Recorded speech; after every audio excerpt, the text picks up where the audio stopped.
بسم اللہ الرحمن الرحیم۔ وہ کلمہ جو زمین سے آسمان تک تمام نبیوں اور فرشتوں نے پڑھا۔ جو شخص ہر روز چلتے پھرتے یہ کلمہ پڑھتا رہتا ہے، زمین و آسمان کے خزانے نصیب ہوتے ہیں۔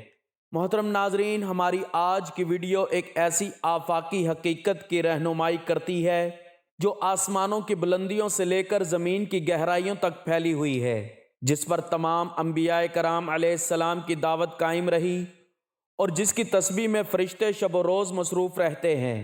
قرآن مجید ہمیں بار بار اس بات کی طرف متوجہ کرتا ہے کہ انسان کی اصل کامیابی اس کا سکون قلب، اس کا رزق اور اس کی نجات کسی ظاہری سبب کی مرہون منت نہیں، بلکہ اس رب کے ساتھ مضبوط تعلق میں پوشیدہ ہے جو زمین و آسمان کا مالک ہے۔ اللہ تعالیٰ فرماتا ہے، الا بذکر اللہ تطمئن القلوب، یعنی دلوں کا حقیقی اطمینان اللہ ہی کے ذکر میں ہے، اور یہی وہ بنیاد ہے جس پر بندے کی پوری زندگی استوار ہوتی ہے۔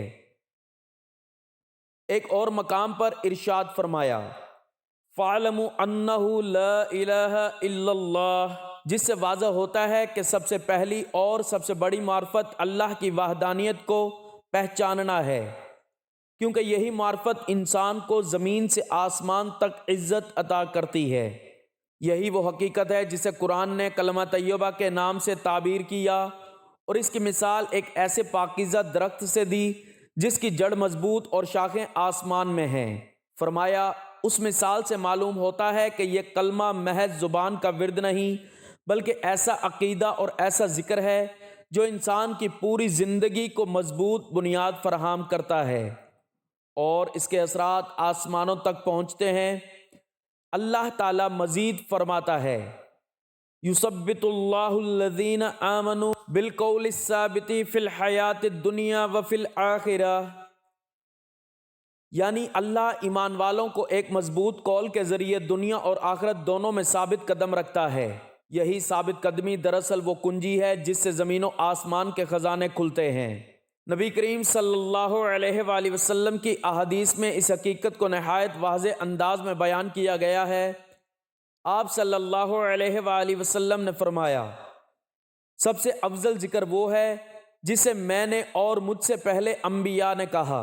اس حدیث سے معلوم ہوتا ہے کہ تمام انبیاء علیہ السلام کی دعوت ایک ہی بنیادی حقیقت پر قائم تھی، اور اسی حقیقت کو زبان اور دل سے ماننا ہی اصل فضیلت ہے۔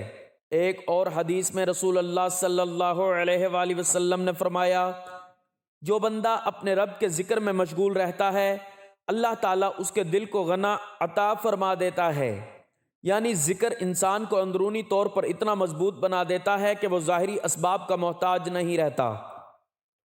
صحیح مسلم کی حدیث میں ہے، اللہ تعالیٰ فرماتا ہے، میں اپنے بندے کے گمان کے مطابق ہوں، اور جب وہ میرا ذکر کرتا ہے تو میں اس کے ساتھ ہوتا ہوں، جس سے معلوم ہوتا ہے کہ ذکر کرنے والا بندہ تنہا نہیں رہتا، بلکہ رب کی معیت اسے نصیب ہوتی ہے۔ قرآن کریم میں ایک اور جگہ ارشاد فرمایا گیا، وَمَن يَتَّقِ اللَّهَ يَجْعَل لَّهُ مَخْرَجًا وَيَرْزُقْهُ مِنْ حَيْثُ لَا يَحْتَسِبُ، یعنی جو اللہ سے ڈر جائے، اللہ اس کے لیے راستہ بنا دیتا ہے اور اسے وہاں سے رزق دیتا ہے جہاں سے اسے گمان بھی نہیں ہوتا۔ اہل علم فرماتے ہیں کہ تقویٰ کی بنیاد بھی اسی عظیم حقیقت پر یقین اور اس کے ذکر پر دوام ہے۔ یہی وجہ ہے کہ جو شخص چلتے پھرتے اٹھتے بیٹھتے اللہ کو یاد رکھتا ہے، اس کے لیے رزق کے دروازے کھل جاتے ہیں، مشکلات آسان ہو جاتی ہیں، اور دل میں ایسا سکون پیدا ہوتا ہے جو دنیا کی کسی نعمت سے حاصل نہیں ہو سکتا۔ نبی اکرم صلی اللہ علیہ وآلہ وسلم نے ذکر کی فضیلت بیان کرتے ہوئے فرمایا، جو لوگ اللہ کے ذکر کے لیے جمع ہوتے ہیں، فرشتے انہیں گھیر لیتے ہیں، رحمت انہیں ڈھانپ لیتی ہے، اور اللہ ان کا ذکر اپنے پاس موجود مخلوق میں فرماتا ہے۔ اس حدیث سے اندازہ ہوتا ہے کہ ذکر صرف ایک فرد کا عمل نہیں، بلکہ ایک ایسا نور ہے جو زمین سے اٹھ کر آسمان تک پہنچتا ہے اور فرشتوں کی توجہ کا مرکز بن جاتا ہے۔ ایک اور روایت میں آیا ہے، زمین و آسمان میں جو کچھ ہے وہ اللہ کے ذکر کے سبب قائم ہے، گویا یہ ذکر کائنات کی بقا اور نظام کا سبب ہے۔ یہی وجہ ہے کہ ذکر کو اپنانے والا انسان معمولی نہیں رہتا، بلکہ اس کی نسبت ایک ایسی حقیقت سے جڑ جاتی ہے جو پوری کائنات کو تھامے ہوئے ہے۔ قرآن مجید ہمیں یہ بھی بتاتا ہے کہ ذکر سے غفلت انسان کو خسارے میں ڈال دیتی ہے۔ فرمایا یعنی جو اللہ کو بھول جاتے ہیں اللہ انہیں خود ان کا آپ بھلا دیتا ہے۔ اس کے برعکس جو اللہ کو یاد رکھتے ہیں وہ اپنی پہچان پا لیتے ہیں اور دنیا و آخرت دونوں میں سرخرو ہوتے ہیں۔ اسی حقیقت کو نبی صلی اللہ علیہ وآلہ وسلم نے یوں بیان فرمایا، زندہ اور مردہ کی مثال اس شخص کی سی ہے جو اپنے رب کا ذکر کرتا ہے اور اس کی جو ذکر نہیں کرتا، یعنی ذکر دلوں کو زندہ کر دیتا ہے اور غفلت انہیں مردہ بنا دیتی ہے۔ یہی وہ راز ہے جس کی طرف ہماری آج کی ویڈیو کا عنوان ہے کہ ایک ایسا کلمہ جسے تمام انبیاء نے پڑھا، فرشتے جس کی تسبیح کرتے ہیں، اور جو شخص اسے اپنا روز مرہ کا معمول بنا لیتا ہے اس کے لیے زمین و آسمان کے خزانے کھل جاتے ہیں۔ یہاں خزانے سے مراد صرف مال و دولت نہیں بلکہ ہدایت، سکون، برکت، عزت اور آخرت کی کامیابی بھی شامل ہے۔ اللہ تعالیٰ فرماتا ہے یعنی جو ایمان کے ساتھ نیک عمل کرے ہم اسے پاکیزہ زندگی عطا کریں گے۔ اہل تفسیر کے نزدیک اس پاکیزہ زندگی کی بنیاد بھی اللہ کے ذکر اور اس پر یقین ہے۔ ناظرین، رسول اللہ صلی اللہ علیہ وآلہ وسلم کو طائف کے دعوتی سفر سے واپسی پر جسم اور روح کے ساتھ بیداری کی حالت میں مسجد حرام سے مسجد اقصی اور پھر وہاں سے ساتویں آسمان، سدرۃ المنتہا، جنت اور جہنم اور جہاں تک اللہ تعالیٰ نے چاہا ان مقامات کی سیر کرائی گئی۔ اس سفر کو اسرا اور معراج کہتے ہیں۔ معراج کی تاریخ میں علماء کا اختلاف ہے اور کئی اقوال مذکور ہیں۔ معراج کے واقعے کا اجمالی خاکہ یہ ہے کہ نبی کریم صلی اللہ علیہ وآلہ وسلم ام ہانی رضی اللہ تعالی عنہا کے گھر میں آرام فرما رہے تھے کہ یکا یک چھت پھٹی اور حضرت جبرائیل امین حاضر ہوئے۔ ان کے ہمراہ دیگر فرشتے بھی تھے۔ نبی کریم صلی اللہ علیہ وآلہ وسلم کو جگا کر مسجد حرام لے جایا گیا۔ وہاں آپ صلی اللہ علیہ وآلہ وسلم کا سینہ مبارک چاک کر کے کلب عطر کو آب زمزم سے دھویا گیا۔ بعد میں آپ صلی اللہ علیہ وآلہ وسلم کی سواری کے لیے بہشتی جانور لایا گیا اور اقصی کی طرف روانہ ہوئے۔ اس سفر میں آپ صلی اللہ علیہ وآلہ وسلم کو عجائبات دکھائے گئے۔ مختلف اقوام کے لوگ اپنے گناہوں کی وجہ سے مختلف سزاؤں میں مبتلا تھے۔ مسجد اقصی پہنچ کر آپ صلی اللہ علیہ وآلہ وسلم نے انبیاء کی امامت فرمائی۔ اس کے بعد ملائکہ کے ہجوم میں آسمانوں کی طرف روانہ ہوئے۔ آسمانوں میں آپ صلی اللہ علیہ وآلہ وسلم نے مختلف انبیاء کرام، حضرت آدم علیہ السلام، حضرت یحییٰ علیہ السلام، عیسیٰ علیہ السلام، حضرت یوسف علیہ السلام، حضرت ادریس علیہ السلام، حضرت ہارون علیہ السلام، حضرت موسیٰ علیہ السلام اور حضرت ابراہیم علیہ السلام سے ملاقات فرمائی۔ بعد ازاں آپ صلی اللہ علیہ وآلہ وسلم کو سدرۃ المنتہا کی طرف روانہ کیا گیا۔ اس مقام میں آپ صلی اللہ علیہ وآلہ وسلم نے حضرت جبرائیل علیہ السلام کو ان کی اصلی صورت میں دیکھا، نیز اللہ تعالیٰ کی تجلیات و انوارات کا مشاہدہ کیا۔ یہاں سے بارگاہ مقدس میں پہنچے، بارگاہ الہی میں سجدہ ریز ہوئے اور بلا واسطہ کلام خداوندی سے سرفراز ہوئے۔ اس موقع پر نماز فرض کی گئی۔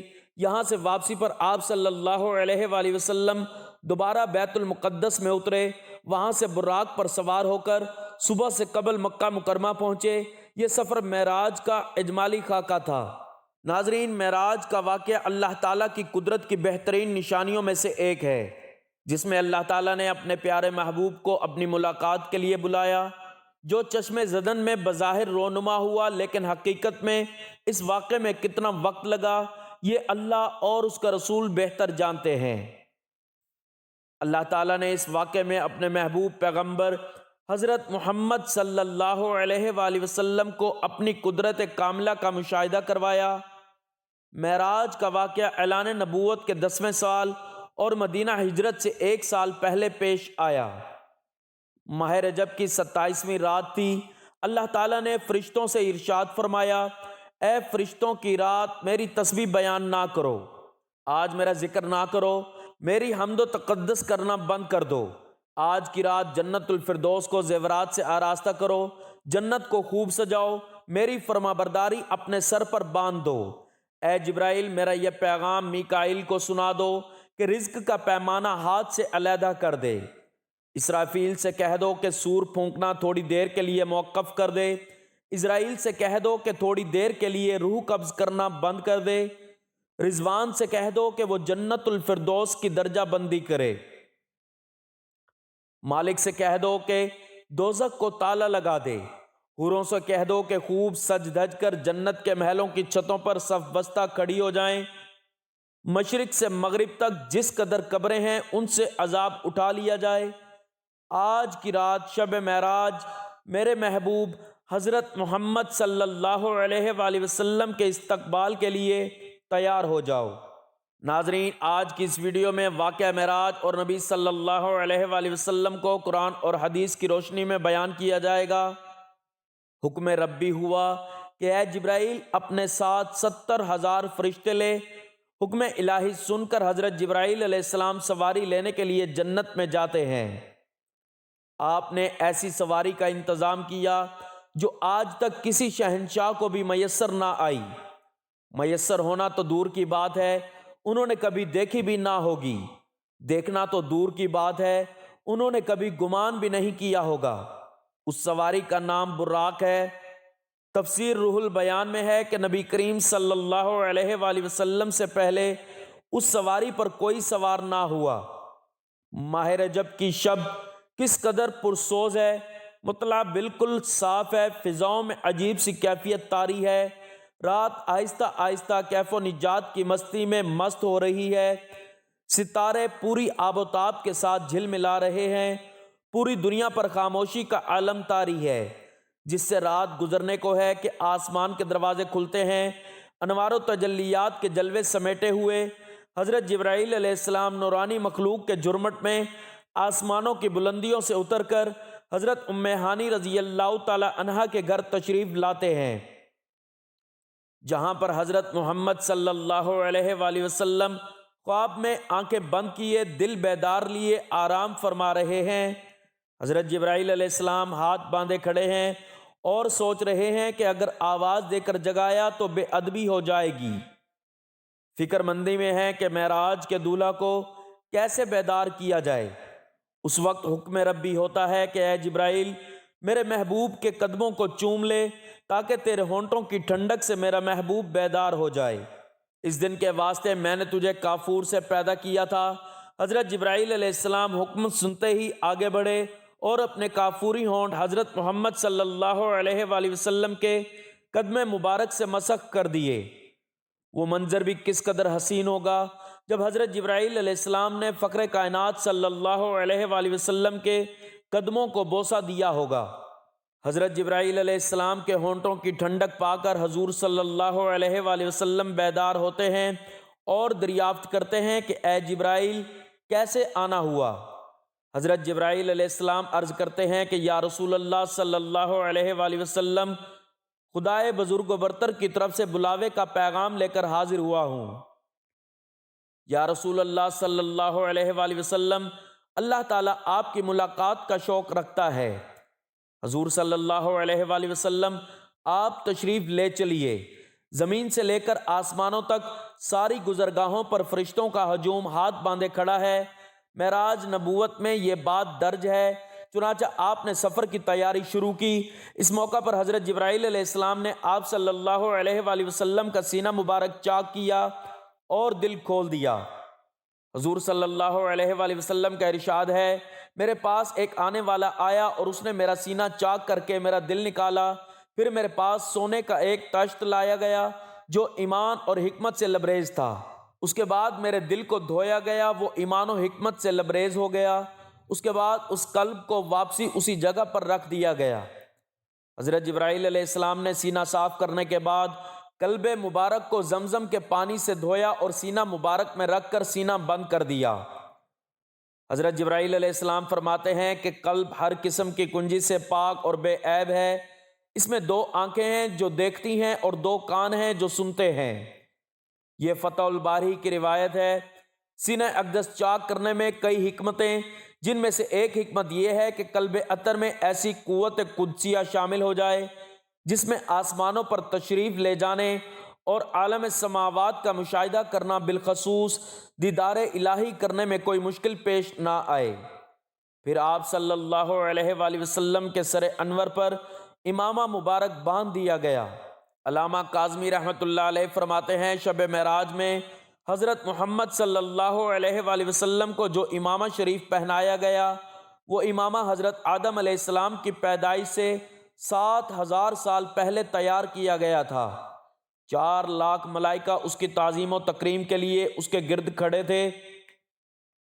حضرت جبرائیل علیہ السلام نے حضرت محمد صلی اللہ علیہ وآلہ وسلم کو نور کی ایک چادر پہنائی، زمرد کے نالین مبارک پاؤں میں زیب تن فرمائی، یاقوت کا کمر بند باندھا۔ حضور صلی اللہ علیہ وآلہ وسلم نے براق کا حلیہ بیان کرتے ہوئے فرمایا کہ سینہ سرخ یاقوت کی مانند چمک رہا تھا، اس کے پشت پر بجلی گونجتی تھی، ٹانگیں اور دم مرجان اور سر اور اس کی گردن یاقوت سے بنائی گئی تھی، بہشت زنی اس پر کسی ہوئی تھی جس کے ساتھ سرخ یاقوت کے درقاب آویزاں تھے، اس کی پیشانی پر لا الہ الا اللہ محمد الرسول اللہ لکھا ہوا تھا۔ چند لمحوں بعد وہ وقت بھی آ گیا کہ سرور کونین حضرت محمد صلی اللہ علیہ وآلہ وسلم براق پر تشریف فرما ہو گئے۔ حضرت جبرائیل علیہ السلام نے رکاب تھام لی، حضرت میکائیل علیہ السلام نے لگام پکڑ لی، حضرت اسرافیل علیہ السلام نے زین کو سنبھالا۔ حضرت امام کاظمی رحمۃ اللہ علیہ فرماتے ہیں کہ معراج کی رات 80,000 فرشتے حضور صلی اللہ علیہ وآلہ وسلم کے دائیں طرف اور 80,000 فرشتے بائیں طرف تھے۔ فضا فرشتوں کے درود اور سلام کی صداؤں سے گونج رہی تھی اور حضرت محمد صلی اللہ علیہ وآلہ وسلم درود و سلام کی گونج میں سفر معراج کا آغاز فرماتے ہیں۔ اس واقعے کو اللہ تعالیٰ نے قرآن مجید میں ایسے بیان فرمایا، ذات نقص اور کمزوری سے پاک ہے جو رات کے تھوڑے سے حصے میں اپنے محبوب اور مکرم بندے کو مسجد الحرام سے مسجد اقصی تک لے گئے، جس کے گرد و نواح کو ہم نے بابرکت بنا دیا ہے تاکہ ہم اپنے بندے کو اپنی قدرت کے نمونے دکھائیں۔ بے شک وہ سب کچھ سننے والا اور دیکھنے والا ہے۔ چنانچہ آپ صلی اللہ علیہ وآلہ وسلم جبرائیل علیہ السلام کی صحبت میں ملائکہ کے جلوس میں مسجد حرام سے مسجد اقصی کی طرف روانہ ہوتے ہیں۔ یہ گھڑی کس قدر دل نواز تھی جب مکان سے لامکان تک نور ہی نور پیدا ہوا تھا، سواری بھی نور اور سوار بھی نور، باراتی بھی نور تو دولہا بھی نور، میزان بھی نور تو مہمان بھی نور۔ یوں نور کی یہ بارات فلک بوس پہاڑوں، بیابانوں اور ریگستانوں، گھنے جنگلوں، چٹیل میدانوں اور سبز و شاداب وادیوں پر سفر کرتی ہوئی وادی بسا میں جا پہنچتی ہے جہاں بے شمار درخت ہیں۔ حضرت جبرائیل علیہ السلام نے کہا کہ حضور یہاں اتر کر 2 رکعت نفل ادا کیجئے، یہ آپ کی ہجرت کا مدینہ طیبہ ہے۔ نفل کی ادائیگی کے بعد پھر سفر شروع ہوتا ہے۔ راستے میں ایک سرخ ٹیلہ آتا ہے جہاں حضرت موسیٰ علیہ السلام کی قبر ہے۔ حضور صلی اللہ علیہ وآلہ وسلم اس موقع پر ارشاد فرماتے ہیں کہ معراج کی رات میں سرخ ٹیلے سے گزرا تو میں نے دیکھا کہ وہاں حضرت موسیٰ علیہ السلام کی قبر ہے اور حضرت موسیٰ علیہ السلام اپنی قبر میں کھڑے ہو کر نماز پڑھ رہے۔ پھر دیکھتے ہی دیکھتے بیت المقدس بھی آ گیا جہاں قدسیوں کا جمع غفیر اسلامی کے ساتھ موجود تھا۔ خوش آمدید کہنے کے لیے تقریباً 1,24,000 انبیاء اور مرسلین استقبال کے لیے بے چین اور بے قرار کھڑے تھے۔ حضور نبی کریم صلی اللہ علیہ وآلہ وسلم اس مقام پر تشریف فرما ہوئے۔ حضرت جبرائیل علیہ السلام ایک پتھر کے پاس آئے جو اس جگہ موجود تھا۔ حضرت جبرائیل علیہ السلام نے اس پتھر میں اپنی انگلی مار کر اس میں سوراخ کر دیا اور براق کو اس سے باندھ دیا۔ حضرت محمد صلی اللہ علیہ وآلہ وسلم مسجد اقصی میں داخل ہوتے ہیں۔ صحن حرم میں فلک تک نور ہی نور چھایا ہوا تھا، ستارے مند پڑ چکے تھے، قد سے سلامی دے رہے تھے۔ حضرت جبرائیل علیہ السلام آذان دے رہے تھے اور تمام انبیاء اور رسول جماعت کے لیے صف در صف کھڑے ہو رہے ہیں۔ جب صفیں بن چکی تو حضرت محمد صلی اللہ علیہ وآلہ وسلم امامت فرمانے کے لیے تشریف لاتے ہیں۔ تمام انبیاء اور رسول امام الانبیاء کے اقتداء میں 2 رکعت ادا کر کے اپنی نیاز مندی کا اعلان کرتے ہیں۔ ملائکہ اور انبیاء سب کے سب سر تسلیم خم ہوئے ہیں۔ بیت المقدس نے آج تک ایسا دل نور منظر نہیں دیکھا۔ وہاں سے رفت اور عظمت کے پرچم پھر بلند ہونے شروع ہوتے ہیں۔ درود اور سلام سے فضا ایک مرتبہ پھر گونج اٹھتی ہے۔ حضرت محمد صلی اللہ علیہ وآلہ وسلم نوری مخلوق کے جرمٹ میں آسمانوں کی طرف روانہ ہوتے ہیں اور یہاں سے پھر وہ واقعہ معراج شروع ہوتا ہے۔ حضرت محمد صلی اللہ علیہ وآلہ وسلم فرماتے ہیں کہ پھر مجھے اوپر لے جایا گیا۔ براق کی رفتار کا یہ عالم تھا کہ جہاں تک نظر کی انتہا ہوتی وہاں براق کا پہلا قدم ہوتا۔ فوراً ہی پہلا آسمان آ گیا۔ حضرت جبرائیل علیہ السلام نے دروازہ کھٹکھٹایا۔ یا دربان نے پوچھا کون ہے؟ جواب دیا جبرائیل۔ دربان نے پوچھا تمہارے ساتھ کون ہے؟ حضرت جبرائیل نے جواب دیا حضرت محمد صلی اللہ علیہ وآلہ وسلم۔ دربان نے کہا مرحبا، انہی کے لیے کھولا جائے گا۔ چنانچہ دروازہ کھل گیا۔ حضرت محمد صلی اللہ علیہ وآلہ وسلم کی ملاقات حضرت آدم علیہ السلام سے ہوئی۔ انہیں بتایا گیا یہ آپ کے جلیل القدر فرزند ہیں، یہی حضرت محمد صلی اللہ علیہ وآلہ وسلم ہیں۔ حضرت آدم علیہ السلام کی بارگاہ میں سلام ارشاد فرمایا۔ حضرت آدم علیہ السلام نے سلام کا جواب بھی فرمایا اور اپنے عظیم فرزند کو دعاؤں سے بھی نوازا۔ اس کے بعد مہمان عرش صلی اللہ علیہ وآلہ وسلم کو دوسرے آسمان کی طرف اٹھایا گیا۔ پہلے آسمان کی طرف دربان نے دوسرے آسمان کا دروازہ کھولا۔ یہاں حضرت عیسیٰ علیہ السلام سے حضور صلی اللہ علیہ وآلہ وسلم کی اور حضرت یحییٰ علیہ السلام سے ملاقات ہوئی۔ اس یادگار ملاقات کے بعد آپ صلی اللہ علیہ وآلہ وسلم کو تیسرے آسمان کی طرف اٹھایا گیا، جہاں حضور صلی اللہ علیہ وآلہ وسلم کی ملاقات حضرت یوسف علیہ السلام سے کرائی گئی۔ چوتھے آسمان پر حضرت محمد صلی اللہ علیہ وآلہ وسلم کی ملاقات حضرت ادریس علیہ السلام سے کرائی گئی۔ پانچویں آسمان پر پہنچے تو وہاں آپ صلی اللہ علیہ وآلہ وسلم کی ملاقات ہارون علیہ السلام سے ہوئی۔ چھٹے آسمان پر آپ صلی اللہ علیہ وآلہ وسلم کی ملاقات حضرت موسیٰ علیہ السلام سے ہوئی۔ حضرت موسیٰ علیہ السلام کی مقدس آنکھیں اشک بار ہو گئیں۔ حضور صلی اللہ علیہ وآلہ وسلم کی رفت اور عظمت کو دیکھ کر رشک کے آنسو چھلک پڑے۔ آپ کی زبان اقدس سے بے اختیار نکلا کہ خدائے بزرگ و برتر کے یہ وہ برگزیدہ رسول ہیں جن کی امت کو میری امت پر شرف عطا کی۔ یہی وہ رسول ہیں جن کی امت کو میری امت کے مقابلے میں کثرت کے ساتھ جنت میں داخل کیا جائے گا۔ ساتویں آسمان پر ملاقات حضرت ابراہیم علیہ السلام سے ہوئی۔ اس کے بعد حضرت محمد صلی اللہ علیہ وآلہ وسلم نے حضرت جبرائیل علیہ السلام کے ساتھ سدرۃ المنتہا کا سفر کیا۔ اس مقام پر اللہ تعالیٰ نے حضور صلی اللہ علیہ وآلہ وسلم کو 5 نمازوں کا تحفہ عطا فرمایا۔ معراج کا واقعہ جس رات پیش آیا اس رات رسول اللہ صلی اللہ علیہ وآلہ وسلم اپنی چچا زاد بہن ام ہانی کے گھر مقیم تھے۔ آپ صلی اللہ علیہ وآلہ وسلم نے یہ بات لوگوں کو بتائی تو سب نے ماننے سے انکار کر دیا اور مشرکین نے طعنہ دینا شروع کر دیا۔ سب نے تردید کی، مگر جب لوگوں نے حضرت ابوبکر صدیق رضی اللہ تعالیٰ عنہ کو اس واقعے سے آگاہ کیا تو حضرت ابوبکر نے فوراً تصدیق کرتے ہوئے کہا کہ یہ بات رسول اللہ صلی اللہ علیہ وآلہ وسلم نے بتائی ہے۔ لوگوں نے کہا ہاں بالکل۔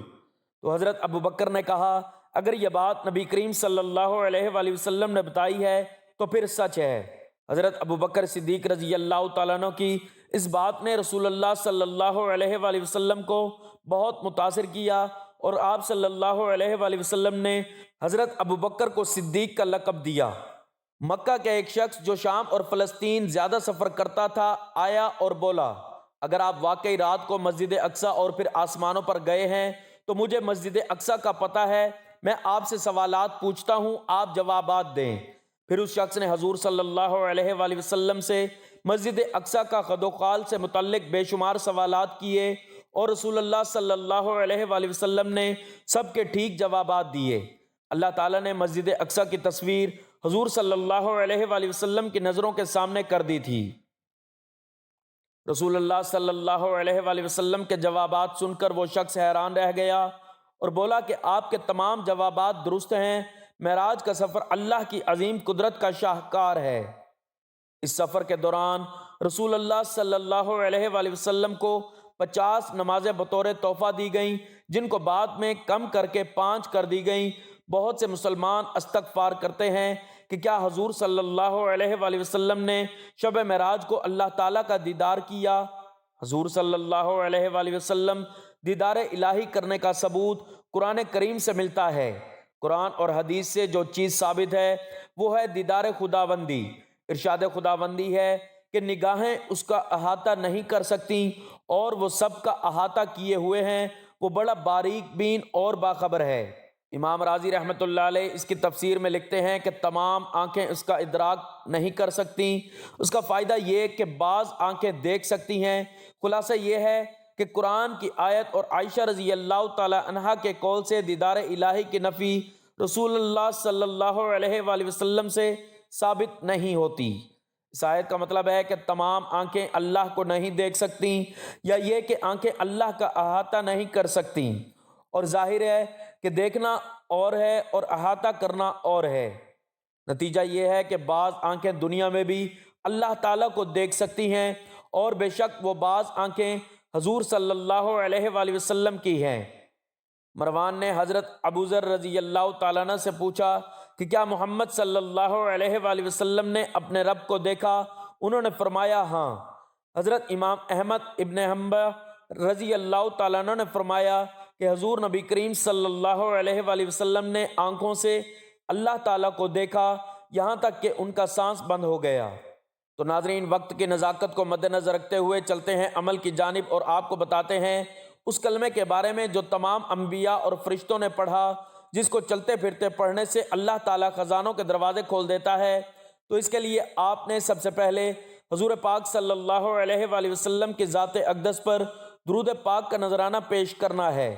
ثواب کے طور پر ایک مرتبہ میرے ساتھ بھی درود پاک پڑھ لیں۔ اللہم صلی علی محمد وعلی آل محمد کما صلیت علی ابراہیم وعلی آل ابراہیم انک حمید مجید۔ اللہم بارک علی محمد وعلی آل محمد کما بارکت علی ابراہیم وعلی آل ابراہیم انک حمید مجید۔ درود پاک پڑھنے کے بعد آپ نے سب سے پہلے سبحان اللہ و بحمدہ سبحان اللہ العظیم کی مکمل ایک تسبیح پڑھنی ہے، اور اس کے بعد تمام نبیوں اور فرشتوں کے ذکر کی ایک تسبیح پڑھنی ہے۔ لا الہ الا اللہ الملک الحق المبین۔ ان دو تسبیحات کے بعد آپ نے آخر میں اتنا ہی درود پاک پڑھنا ہے جتنا آپ نے عمل کے شروع میں پڑھا تھا۔ یہ بہت ہی مختصر سا عمل ہے، لیکن اس میں ایسے کلمات موجود ہیں جو انبیاء اور فرشتوں کا ذکر ہے، جس کے پڑھنے سے اللہ تعالیٰ انسان کی تمام پریشانیوں کو دور کر دیتا ہے اور اس کے لیے خزانوں کے دروازے کھول دیتا ہے۔ اللہ پاک سے دعا ہے کہ اللہ تعالیٰ ہمیں دین کا پیروکار بنائے اور ہمیں حضور نبی کریم صلی اللہ علیہ وآلہ وسلم کے نقش قدم پر چلنے کی توفیق عطا فرمائے اور ہمارا خاتمہ ایمان پر فرمائے، آمین۔ ناظرین، آپ سے گزارش ہے کہ اللہ تعالیٰ کے 99 ناموں میں سے کوئی ایک نام لکھ کر کمنٹس میں ضرور شیئر کریں۔ اللہ تعالیٰ ہم سب کا حامی و ناصر ہو، آمین۔ جزاک اللہ۔